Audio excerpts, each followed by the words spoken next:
श्री स्वामी समर्थ. स्वामी महाराज तुमच्या सर्व चांगल्या इच्छा पूर्ण करो ही स्वामींच्या चरणी प्रार्थना करते आणि आजच्या या नवीन व्हिडिओला सुरुवात करते. आज आपण अशा विषयावर बोलणार आहोत जो प्रत्येक हिंदू घराच्या आत्म्याशी जोडलेला आहे. तो विषय म्हणजे आपल्या घरातील देवघर आणि देवघरातील असणाऱ्या मूर्ती. देवघर म्हणजे केवळ 4 भिंतींमध्ये ठेवलेले मूर्ती नसतात, तर ते असतं घरातील ऊर्जा केंद्र, ते असतं देवांचा वास आणि ते असतं आपल्या कर्माचे प्रतिबिंब. जर देवघर चुकीच्या पद्धतीने असेल, देवघरात चुका होत असतील किंवा अशा मूर्ती ठेवल्या जात असतील ज्या ठेवूच नयेत, तर पूजा करूनही दुःख, अडचणी, आजार, कलह आणि आर्थिक समस्या घरात निर्माण होतात. त्यामुळे आजच्या या व्हिडिओमध्ये आपण जाणून घेणार आहोत देवघराचे खरे महत्त्व, देवघर कसे कुठे असावे, त्याचबरोबर कोणत्या मूर्ती देवघरामध्ये चुकूनही ठेवू नये, देवघराच्या संबंधित गंभीर चुका आणि शेवटी मूर्तींबाबत अत्यंत महत्त्वाचे निबंध. त्यामुळे हा व्हिडिओ शेवटपर्यंत पहा. चॅनलवरती नवीन असाल तर चॅनलला लाईक, शेअर आणि सबस्क्राईब करून कमेंटमध्ये जय माता लक्ष्मी लिहायला अजिबात विसरू नका, जेणेकरून माता लक्ष्मीची तुमच्या कुटुंबावर, मुलांवर अगदी भरभरून अशी कृपा होईल. शास्त्रानुसार ज्या ठिकाणी देवांची पूजा केली जाते त्या जागेला ईशान्य कोण शक्ती प्राप्त होते. देवघर म्हणजे सकारात्मक ऊर्जा साठवणारी जागा, घरातील नकारात्मकता नष्ट करणारे स्थान, पितृ, वास्तू आणि ग्रहदोष कमी असणारे केंद्र, घरात शांती, समाधान आणि लक्ष्मी स्थिर ठेवणारे स्थान.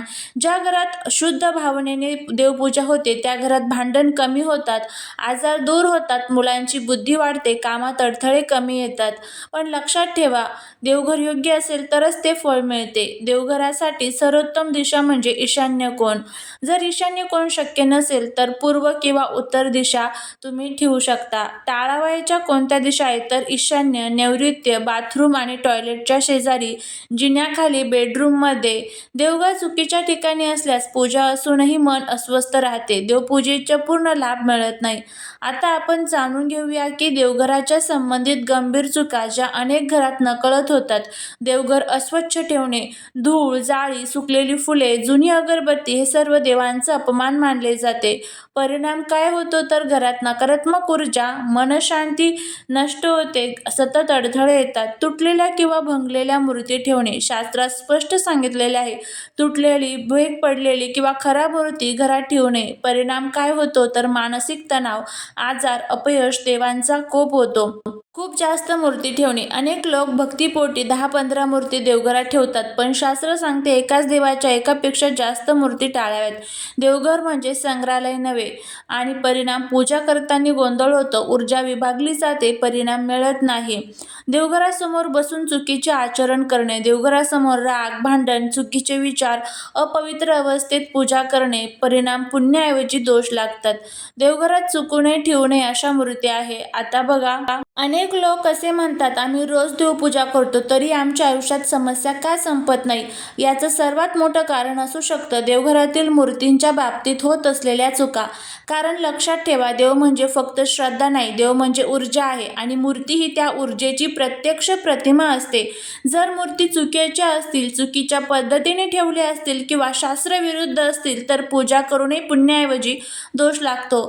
आता आपण जाणून घेऊया की आपल्याला मूर्तींच्या संबंधित सर्वात मोठ्या ज्या चुका आहेत तर त्या कोणत्या आपल्याला टाळायच्या आहेत. एकाच देवाच्या खूप जास्त मूर्ती अजूनही आपल्याला घरामध्ये ठेवायच्या नसतात. अनेक घरात आपण पाहतो गणपती, लक्ष्मी, कृष्ण, शंकर अशा अनेक मूर्ती ज्या आहेत तर त्या एकाच देवघरामध्ये किंवा घरात ठेवल्या जातात. पण शास्त्र सांगते एक देव आणि एक मूर्ती आपल्या देवघरात पाहिजे. जर आपण अनेक मूर्ती एकाच देवाच्या ठेवल्या तर पूजा करताना गोंधळ होतो, मन एकाग्र होत नाही, देवतत्व विभागले जाते, अपेक्षित फळ मिळत नाही. देवघर म्हणजे संग्रहालय नाही आहे. त्यामुळे आपल्याला ह्या ज्या चुका आहेत तर त्या आपल्याला पाळायच्या असतात.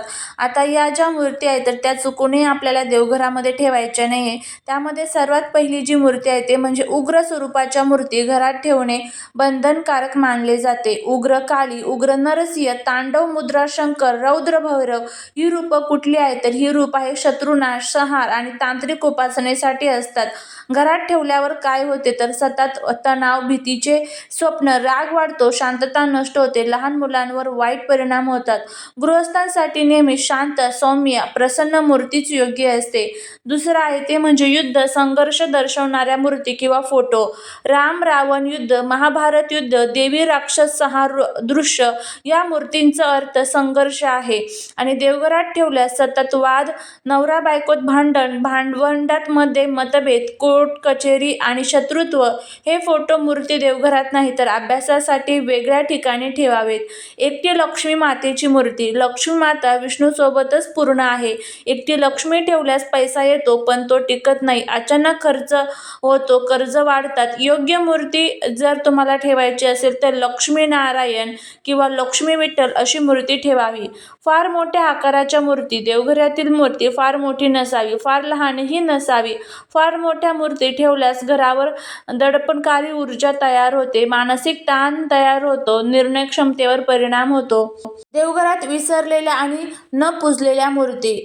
ज्या मूर्तींची रोज पूजा होत नाही, नावही माहीत नाही, वर्षानुवर्ष हात लागलेला नाही, अशा मूर्ती देवघरात ठेवल्यास दुर्लक्षाचा दोष लागतो, देव अप्रसन्न होतात, घरात अडथळे येतात. मूर्ती ठेवताना पाळावयाचे अत्यंत महत्त्वाचे नियम म्हणजे मूर्ती पूर्व किंवा पश्चिमेकडे पाहणारी असावी.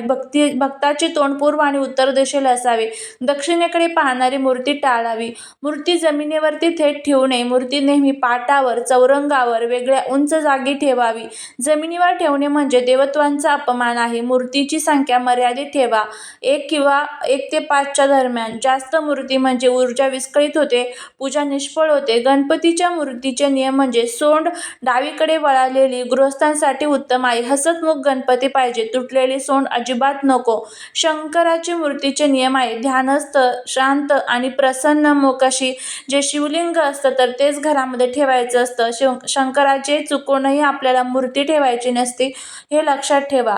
कृष्ण मूर्तीचे नियम आहेत तर हसतमुख, बासरीधारी आणि राधेसोबत किंवा बाळकृष्णासोबत अशी मूर्ती ठेवावी.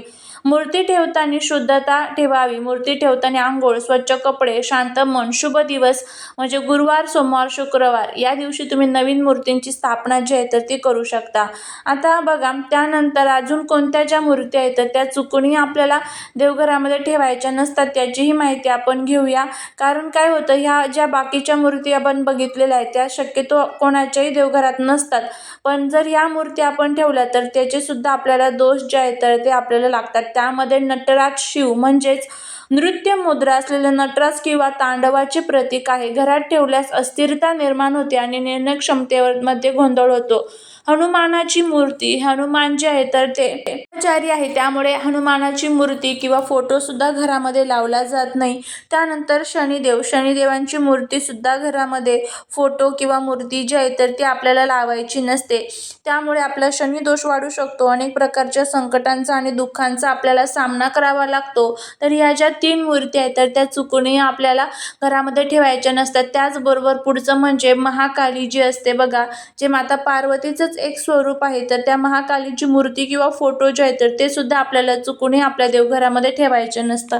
अशा पद्धतीने हे 3 ते 4 ज्या मूर्ती आहेत तर त्या चुकूनही देवघरामध्ये ठेवू नका, नाही तर आपल्याला अनेक प्रकारच्या दुःखांचा आणि संकटांचा सामना करावा लागेल. अनेक प्रकारचे दोष आपल्या घराला लागतील. जर तुम्हाला हा व्हिडिओ आवडला असेल तर नक्कीच लाईक, शेअर आणि सबस्क्राईब करायला विसरू नका. भेटूया पुढच्या एका छानशा नवीन व्हिडिओत एका नवीन माहितीसोबत. श्री स्वामी समर्थ.